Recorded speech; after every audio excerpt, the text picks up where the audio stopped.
Assalamualaikum warahmatullahi wabarakatuh. Mohon izin saya menyesuaikan. Izin memperkenalkan diri. Nama Taruna Muda Haram Dasi Timur. Nota 21011151. Asal Kota Tual Provinsi Maluku. Mohon izin untuk memaparkan materi tentang korosi. Pengertian korosi. Korosi adalah peristiwa perusakan logam oleh karena terjadinya reaksi kimia antara logam dengan zat-zat di lingkungannya, membentuk senyawa yang tak dikehendaki. Contoh peristiwa korosi antara lain karat pada besi, pudarnya warna mengkilap pada perak, dan munculnya warna kehijauan pada tembaga.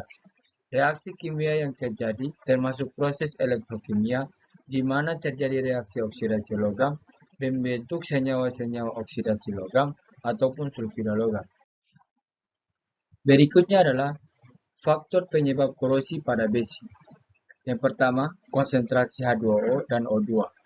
Dalam kondisi kelembaban yang lebih tinggi, besi akan lebih cepat berkarat. Selain itu, dalam air yang kadar oksigen terlarutnya lebih tinggi, perkaratan juga akan lebih cepat. Hal ini sebagaimana air dan oksigen masing-masing berperan sebagai medium terjadinya korosi dan agen pengoksidasi besi. Faktor yang kedua adalah pH. Pada suasana yang lebih asam, pH kurang dari 7, reaksi korosi besi akan lebih cepat, sebagaimana reaksi reduksi oksigen dalam suasana asam lebih spontan yang ditandai dengan potensial reduksinya lebih besar dibanding dalam suasana netral ataupun basah. Faktor yang ketiga adalah keberadaan elektrolit. Keberadaan elektrolit seperti garam NaCl pada medium korosi akan mempercepat terjadinya korosi, sebagaimana ion-ion elektrolit membantu menghantarkan elektron-elektron bebas yang terlepas dari reaksi oksidasi di daerah anode kepada reaksi reduksi pada daerah katode. Faktor yang selanjutnya adalah suhu. Semakin tinggi suhu, semakin cepat korosi terjadi. Hal ini sebagaimana laju reaksi kimia meningkat seiring bertambahnya suhu. Faktor yang kelima adalah galvanic coupling. Bila besi terhubung atau menempel pada logam lain yang kurang reaktif, tidak mudah teroksidasi, potensial reduksi lebih positif, maka akan timbul beda potensial yang menyebabkan terjadinya aliran elektron dari besi anode ke logam kurang reaktif katode.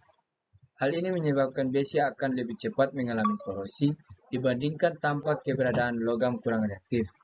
Efek ini disebut juga dengan efek galvanic coupling.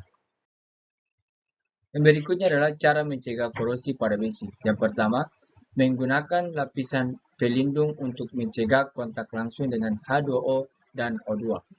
Contoh lapisan pelindung yang dapat digunakan antara lain lapisan cat, lapisan oli dan gemuk, lapisan plastik, dan pelapisan logam lainnya seperti timah, seng, dan kromium. Pada pelapisan cat dan pelapisan plastik, bila cat tergores atau terkelupas atau plastik terkelupas, korosi akan mulai terjadi bagian yang terpapar dengan udara tersebut. Pada pelapisan dengan oli dan gemuk, perlu dilakukan pengolesan secara berkala. Cara yang kedua adalah menggunakan perlindungan katode. Yang pertama, menggunakan logam lain lebih reaktif sebagai anode korban. Logam lain yang lebih reaktif dari besi seperti seng, kromium, aluminium, dan magnesium akan berfungsi sebagai anode korban yang menyuplai elektron yang digunakan untuk mereduksi oksigen pada katode besi. Metode perlindungan katode ini dapat dilakukan dengan pelapisan seperti pada galvanisasi dan chrome plating ataupun dengan hanya menghubungkan logam anode korban dengan besi. Yang kedua adalah menyuplai listrik dari luar. Untuk melindungi tangki besi bawah tanah, juga dapat digunakan anode inert seperti grafit yang dihubungkan dengan sumber listrik. Elektron dari sumber listrik akan mengalir ke anode, lalu oksidasi yang terjadi di anode akan melepas elektron yang akan mengalir menuju katode tangki besi melalui elektrolit tanah.